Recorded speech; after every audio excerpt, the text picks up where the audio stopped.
his political enemies and commuting the sentence of George Santos, freeing him from jail, as Donald Trump said, strictly because he's a loyal Republican. It's disgraceful. It's a gut punch. It's outrageous. It's not all that much of a surprise, nevertheless. But it's unacceptable. As we said, Santos could be released within the hour. He's being held at a federal correction institution in New Jersey. His lawyer says that Santos appealed for help from congressional Republicans, including Marjorie Taylor Greene and Matt Gaetz. Steve? Very well. All right. Thanks, Sharon. Also breaking tonight, one of the most famous missing child cases in history. Pedro Hernandez, the man convicted of abducting and murdering Eitan Pates, must be retried by June of next year, or a judge says he will be released from custody. Hernandez has faced multiple trials over Pates' 1979 death. In 2017, he was found guilty and sentenced to 25 years to life, but a federal appeals court overturned that conviction earlier this year, blaming an error by the judge, and ordered Hernandez released or retried. Today's ruling says that trial must begin by June 1st. The Manhattan District Attorney's Office says it has not decided whether to retry Hernandez. Now to that shocking discovery in Brooklyn, a law enforcement source telling Fox 5 a head and torso has been found in a garbage bin. Duarte Geraldino's live in Flatbush with more on what we know about a potential suspect in this case. Duarte. Steve, law enforcement sources are telling us this may be the tragic end to a domestic disturbance between two men.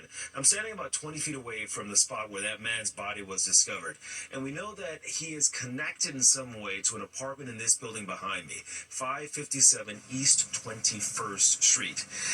Neighbors say they'd heard an argument coming from that apartment for over a week, but they never thought it would end like this. Well, this morning, police discovered human remains in a garbage bin outside the building. Investigators say it was a head and torso. Crime scene investigators arrived just before 10 a.m., along with officials from the medical examiner's office. Now, this discovery came after a 311 call about a foul odor coming from an apartment. Neighbors tell us they've been noticing an unusual smell spreading through the building for days. That's pretty scary. It's pretty scary that, something like that can happen, and more important that nobody, you got to come through the elevator, you got to come through the stairs, you got to go. People's always outside over here, so it just seems kind of crazy that somebody can bring a body. The police say someone eventually did notice the smell, but as of now, the cause of death and why the body was dismembered still are just unclear. Investigators say they're looking for a suspect in connection with this case. Now, again, law enforcement sources believe that the suspect likely knew the victim, but what the nature of their relationship is still unclear. Once again, tonight, a man's head and torso were found in garbage bins outside of this apartment building in Flatbush. Duarte Geraldino, Fox 5 News. Real. All right. Thanks, Duarte. Well, also developing, President Trump calling on Ukraine and Russia to stop where they are tonight and end the war. The president posting those words on social media following a White House meeting with Ukrainian President Volodymyr Zelensky. Zelensky hoping to get long-range Tomahawk cruise missiles from the U.S., which would be capable of striking deep into Russia. He believes if Ukraine has those missiles, Putin will then have to come to the negotiating table to end the war. The Ukrainian leader praising Trump for achieving a ceasefire peace deal between Israel and Gaza, and says he can do the same for Ukraine and Russia. We'd like to see if we could finish it, end it. We want it ended. So many people have died in this war, and we're gonna get it ended. Putin is not ready. I think not ready, but I think that I'm confident that with your help, we can stop this war. The past week, President Trump said he was open to possibly selling Ukraine Tomahawk missiles, but today he signaled he's not quite ready to make that commitment. Israel says it's received the remains of another hostage, Hamas turning over the coffin to the Red Cross today as part of a ceasefire agreement. Now, Israel says it's working to identify the body. Hamas has returned the remains of 9 hostages this week, along with a 10th body that Israel said was not a hostage. Hamas has said some of the remains are in tunnels or buildings that were destroyed by Israeli forces, and that it's using heavy machinery to find them. The UK's Prince Andrew giving up his royal title as controversy continues to swirl over his ties to late sex offender Jeffrey Epstein. Prince Andrew, who is the younger brother of King Charles, released a statement saying, quote, "The continued accusations about me distract from the work of His Majesty and the royal family. He will drop his Duke of York title, but continues to deny any wrongdoing." The move comes as excerpts of a posthumous memoir from Virginia Roberts Giuffre circulate, alleging she was trafficked by Epstein and had sex with Andrew when she was 17. She died by suicide back in April. Former National Security Advisor John Bolton pleads not guilty to mishandling classified and top secret information. He surrendered on federal charges at a courthouse in Maryland this morning. An 18-count indictment alleges he shared classified information with relatives. Authorities say that info was further exposed when the email Bolton used to share it was later hacked. Bolton served in President Trump's first administration for about a year before he was fired. He then became a vocal critic of the president. He denies the charges and says they are politically motivated. The city's mayoral candidates back on the campaign trail one day after their heated 2-hour debate last night. Democratic candidate Zoran Mamdani held what he called a reverse town hall today. Mamdani sat down with union workers from 32BJ SEIU, healthcare workers, teachers, and others, asking them to explain the struggles they're facing. Many of the speakers focused on issues around affordability and how it impacts their ability to work. Meanwhile, independent candidate Andrew Cuomo went on WABC radio this morning with Sid Rosenberg. Cuomo calling on Republican candidate Curtis Sliwa to drop out of the race and acknowledge the long odds for his campaign at this point. A Fox News poll before the debate showed Mamdani in the lead with 52% of support from likely voters compared to Cuomo's 28%. And Sliwa says he has no plans to leave the race and that Cuomo should be the one to drop out since he's barely campaigning. Sliwa was back in the subway today talking about his plans for public safety, reiterating his push to hire more officers to patrol the train platforms. And for more on the race for mayor, tune into Battleground NYC, the fight for your vote with host SE Cup. You can stream it weeknights at 7 p.m. on the Fox local app, or you can watch it right here on Fox 5 after the 10 o'clock news. Well, some scary moments on the East River earlier today. I mean, it was boom, without dirt, it was horrible. Frightened passengers describing what it was like when a tour boat suddenly lost power. And who says Halloween? 2 weeks away from Halloween, and maybe your kid doesn't have the costume they need, or you don't feel like going around trick-or-treating in your neighborhood this year. Turns out you're not alone. Why Halloween is becoming more of an adult-themed holiday. Call it Adultoween. We'll tell you why next on the 10 o'clock news. The news on Fox 5, brought to you by the Lexus TX. Experience amazing at your Lexus dealer. Hi, you're watching the 10 o'clock news. The good times on an East River tour boat came to a sudden end. Meredith Gorman caught up with passengers who described what it was like when the boat lost power. A frightening moment on the East River late this afternoon when officials say a sightseeing boat, the Sir Winston, carrying 54 passengers and 6 crew members, suddenly lost power and drifted into a railway barrier near the Williamsburg Bridge. They did a tour around the Statue of Liberty. They were on their way back. As they circled back, they lost power and began to drift with the incoming tide up and hit into the Brooklyn side. That's when our Marine units picked them up, brought them over, we offloaded them. Fire officials say no one was hurt, but passengers described a tense few minutes as the powerless vessel floated toward the pier.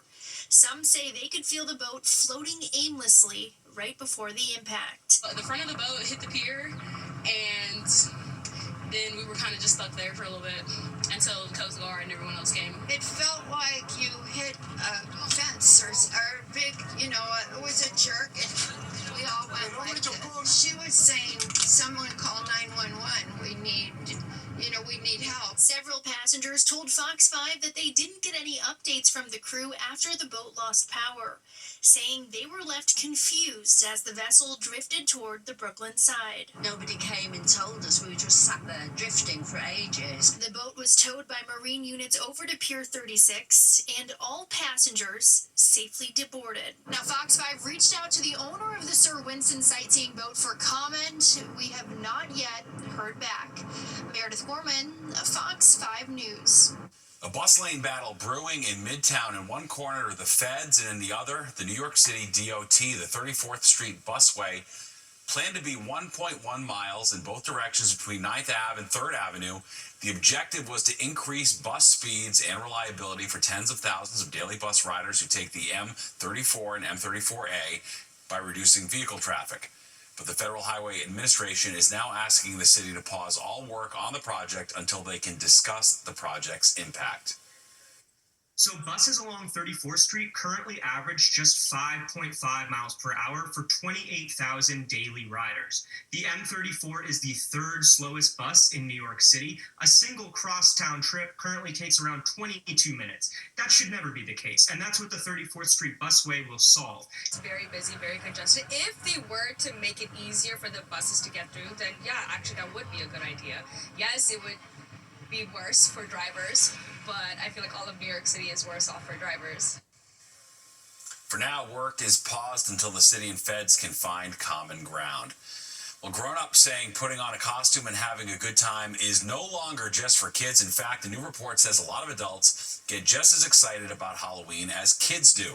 Richard G. Kovas has more on the Adultoween trend. It's still 2 weeks away before Halloween night, but spooky season is already underway at the Great Jack-O-Lantern Blaze in Croton, where thousands of hand-carved creations have kids of all ages with eyes wide, in awe of the pumpkins galore. But for these ladies, this Friday night isn't about the kids. I definitely think it's not for kids anymore. It's an adult holiday as well. As family-friendly as the Blaze is, this night was more an adultoween for some, a trend that's becoming as tempting as a poisonous apple. It's not fun. It's not fun. A new survey from the Ferrero Halloween Report reveals that more and more adults, in this case more than half, are claiming the Halloween holiday as their own. In other words, it's time to ditch the trick-or-treaters for a different kind of fun. Adults go out and do whatever they want. Trick or treat. I disagree. I think part of the magic and fun of Halloween includes kids, so... Yeah, I mean, I think that there's fun that can be had in both ways. The survey also revealing that 62% of adults believe Halloween is as much for adults as it is for kids. More than 70% of moms and dads agree that Halloween belongs to grown-ups too, and nearly half say it's their favorite holiday. Take it from this mom of three who seems to finally be ready for a night of adultoweening. I think it's valid because, like, for instance, our weekend is now going to be whose pizza party first, who's going to do the pumpkin carvings, who's going to do all the paintings. Mom, make sure you get all the potato chips and everything else for us. And then by the time it's my turn, I don't get a drink. I have to clean up. So I would love Halloween for myself. You may be wondering, any mom or dad guilt associated with this trend? It turns out no. In fact, the guilt doesn't even apply to what the highlight of the night is, the candy. And that new survey reveals that it's the men who go out and buy extra candy to stash away all for themselves. Which reminds me, I have to stock up on those Hershey bars. Happy Adultoween in Croton-on-Hudson. Richard G. Kovas, Fox 5 News. That's going to be a big Friday a couple weeks from now on Halloween. Well, Nick is up next with what's expected to be a very nice weekend forecast. Without the work of New York City's agencies, your city would look like this. But because your agencies deliver for you, a record number of new homes have been created. Streets are safer with crime down citywide. And there's a brand new universal after-school program for our kids. That's how city agencies are delivering for families, making this the very best place for yours. New York City, delivering for you, every day, everywhere.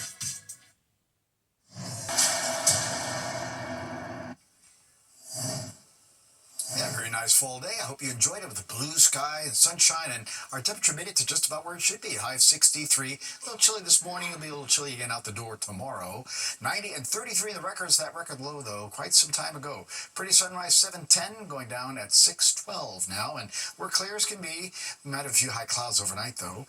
55. The wind has lightened up considerably. It's still light out of the north. Humidity 47%, and the pressure is steady and has been rising a little bit during the evening at 30.00. But temperatures have been dropping. We're now down to 40 at Poughkeepsie, 44 there at Monticello and Sussex, low 50s on the island.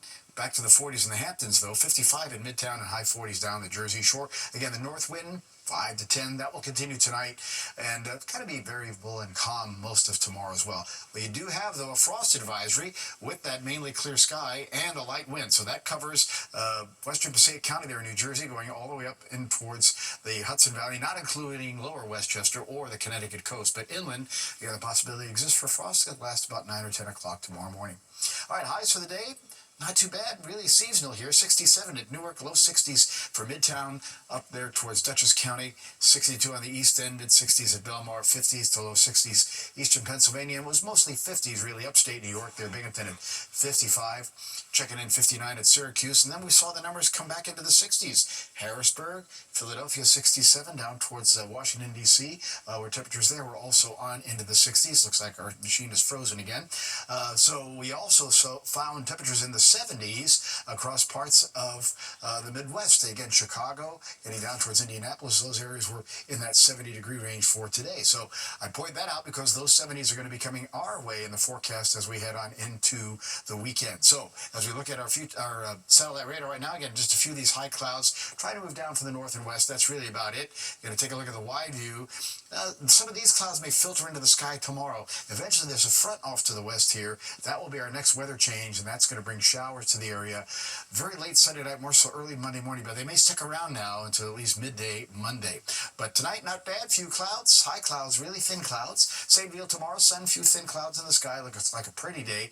Mid to upper 60s tomorrow. Same deal for Sunday. Most of the day, sun gives into some of those high clouds. We get over 70 on Sunday, most of the area, but then here comes that shower threat as we head into late Sunday night and Monday. 47 in town tonight, mid-30s to low 40s in those cooler suburbs. And then for tomorrow, again, sun, couple clouds, 65, nice fall day for sure. 72 on Sunday, some mid-70s in New Jersey.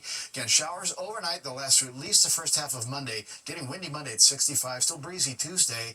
Pretty good bet. I think now we're going to see showers Wednesday, mostly in the morning. 63, and then it's cool and dry for the end of next week. Steve? Looks good. All right, thanks, Nick. We'll get the costumes ready for your four-legged friends. We have the details on the annual Tompkins Square Halloween Dog Parade that's taking place this weekend. Fox 5, brought to you by Morgan & Morgan. All law firms are not the same. There's only one Morgan & Morgan. The Tompkins Square Halloween Dog Parade makes its big return to the East Village this Sunday. This is the event's 35th year. For the first time, some adorable grand marshals will lead the pack, a pack of 5 adoptable dogs from rescue organizations like Pup Stars, Social Tees, and the ASPCA. Very cute. All right, let's get one last check on the weather. Nick is back with what to expect, and it's looking nice, Nick. It is looking nice, but rather chilly tonight, Steve. We got 30s across the northern suburbs with frost that we spoke of. Low 40s near the coast and about 46, 47 in Midtown. Tomorrow, though, we'll recover nicely. We'll have sunshine coming back, and we head to the mid-60s, some upper 60s in parts of New Jersey, and we're going to break 70 degrees in a lot of the area on Sunday. Very well. All right, that does it for us tonight. If you've missed any part of the 10 o'clock news, you can always catch an encore on our free streaming app, Fox Local, where you can stream our newscasts anytime. Have a great night.